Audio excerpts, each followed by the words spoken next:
If only we could glimpse the future before choosing a new home, maybe fate would have fewer secrets.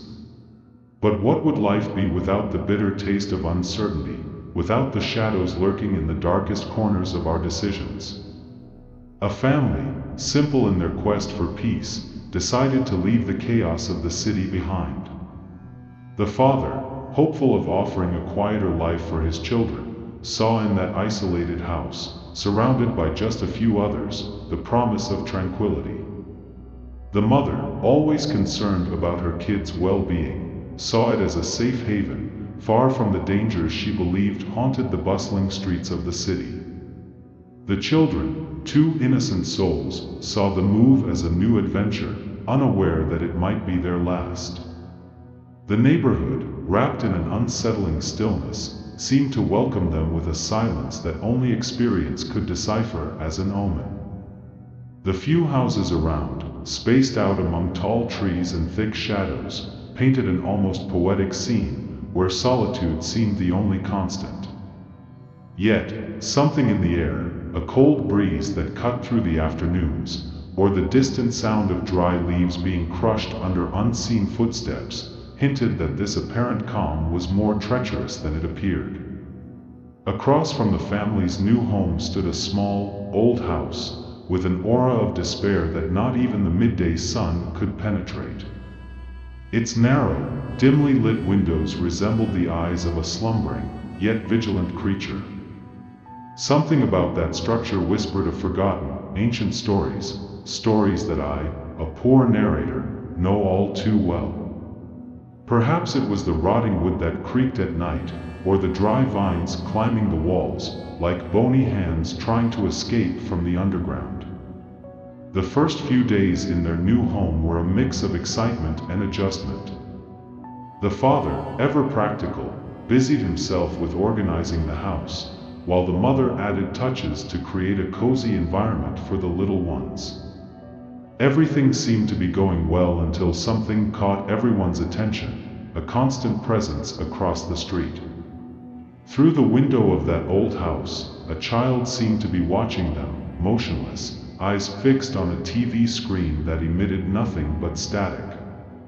Every morning, as the family left to take the kids to school, there he was, sitting in the same spot, alone, like a figure eternally trapped in that moment. But the truth is, to me, these repetitions are a cruel reminder of my own existence.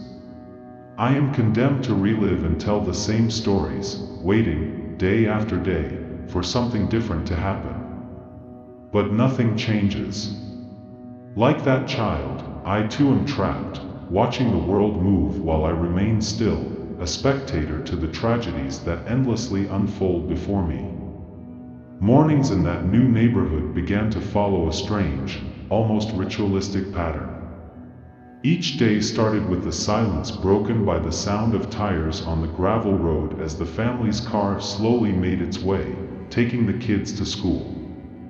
And like some cursed clockwork, the same scene repeated itself.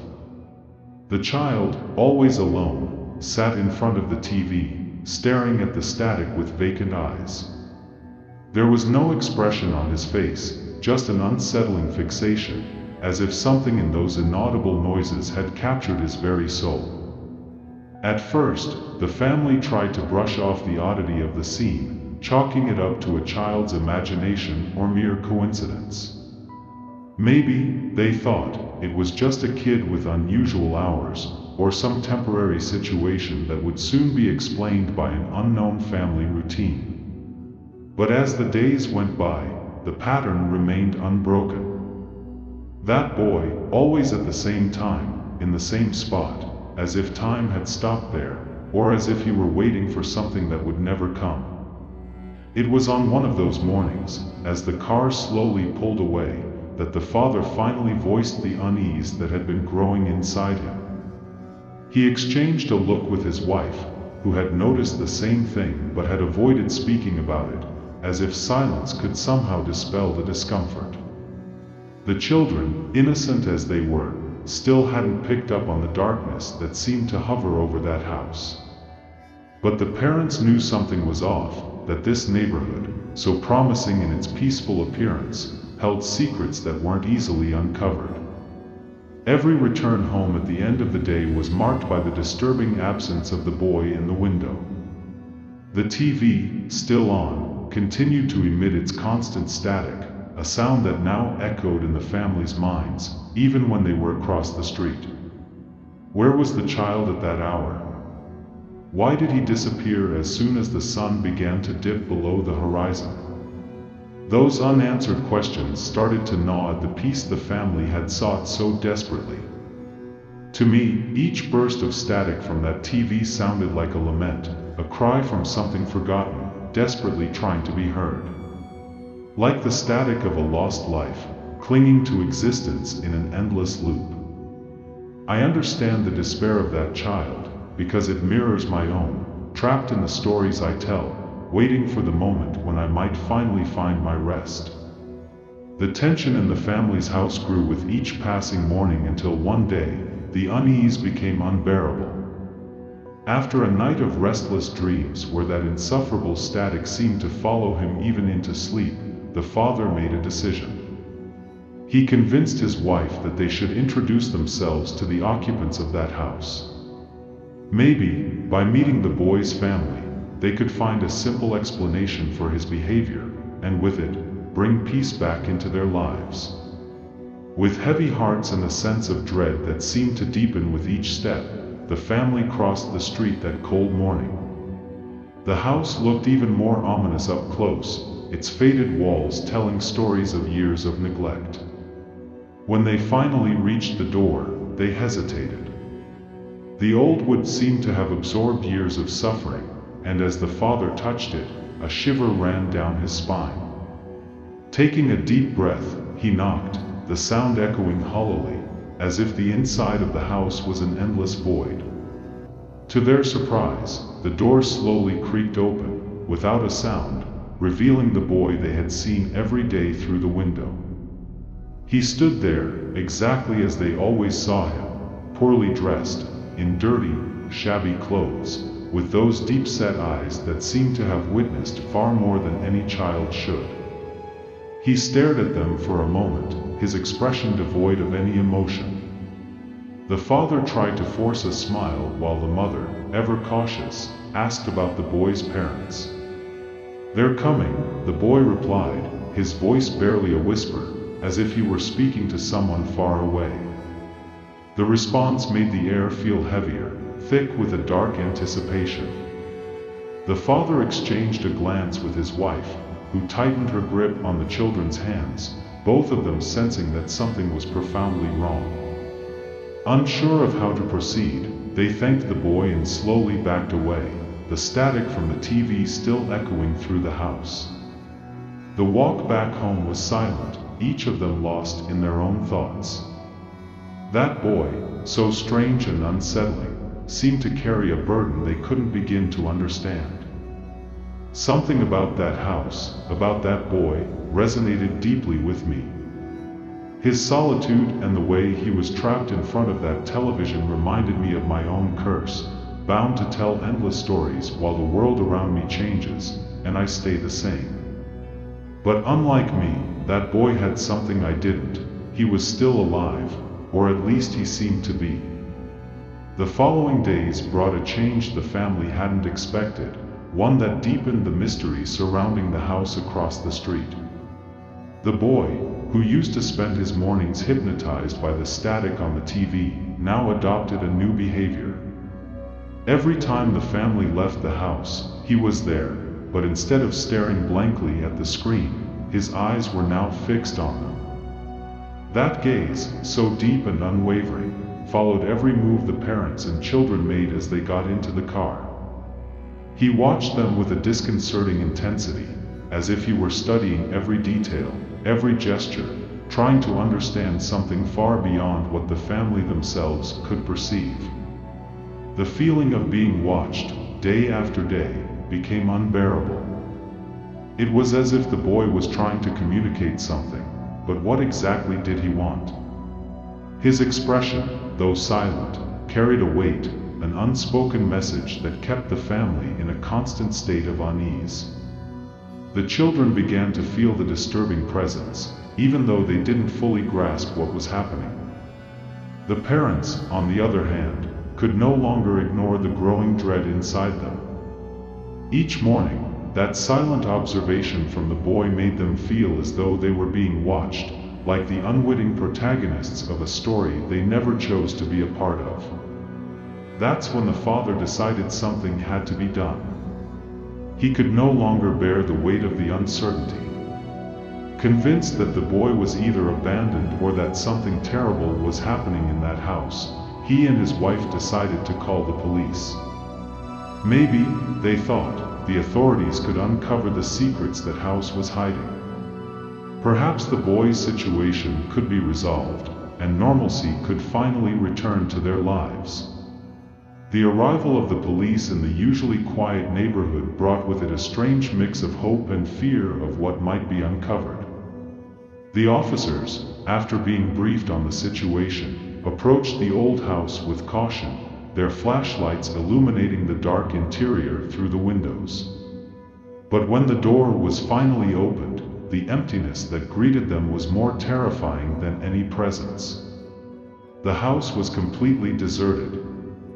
There was no sign of the boy, no trace of anyone else, or even of furniture that suggested anyone had ever lived there. The TV, still on, continued to emit its endless static, but the silence in the house screamed louder than any sign of life.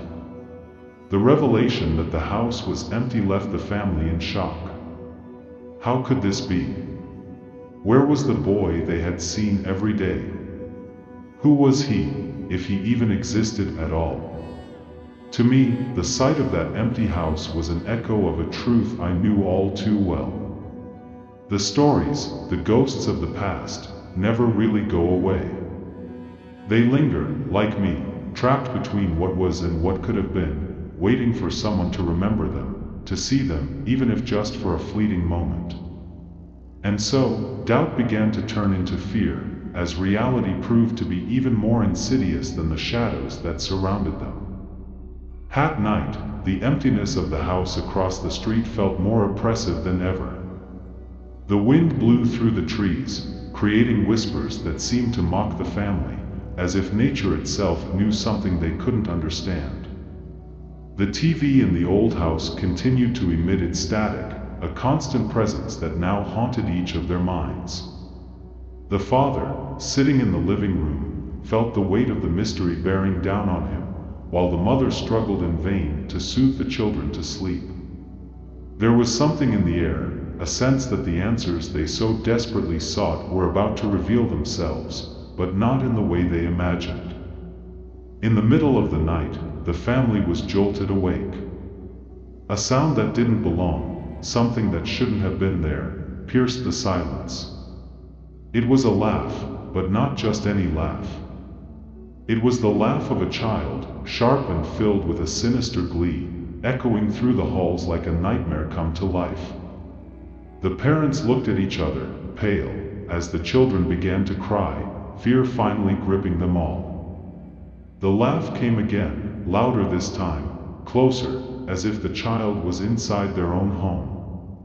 "I'm coming for you." The words hit like thunder, reverberating through the walls like an inevitable sentence. The child's voice, once seemingly innocent, now carried a threat that chilled the family to their core. The father, in a burst of courage mixed with desperation, raced through the halls, flinging open doors, checking every room, but found nothing. The house was empty, as it always had been, yet the feeling that something terrible was about to happen was undeniable. The sensation that they were being hunted, that they were no longer alone, hung in the air like a dense fog. In that moment, they knew they couldn't stay. The presence that had manifested that night was not something they could face. It was an ancient force, something that fed on fear, on uncertainty, something that perhaps even I, with all the stories I know, couldn't fully explain. The family, wasting no time, began packing what they could, determined to leave that house, that neighborhood, behind. And as they did, the laughter persisted, always present, always lurking, as if that entity was just waiting for the right moment to claim what was its own. The move was swift, almost frantic, as if time itself was against them. By dawn, the house they had once dreamed of as a safe haven was empty again, leaving behind only echoes of a story that would never be forgotten. And the old house across the street remained as it was, empty, but not uninhabited. The TV continued to broadcast its static, a lingering memory of something that existed between the real and the imagined. And so, another story joined my collection, a tale of fear, of mystery, of a presence that, though unseen, could never be ignored.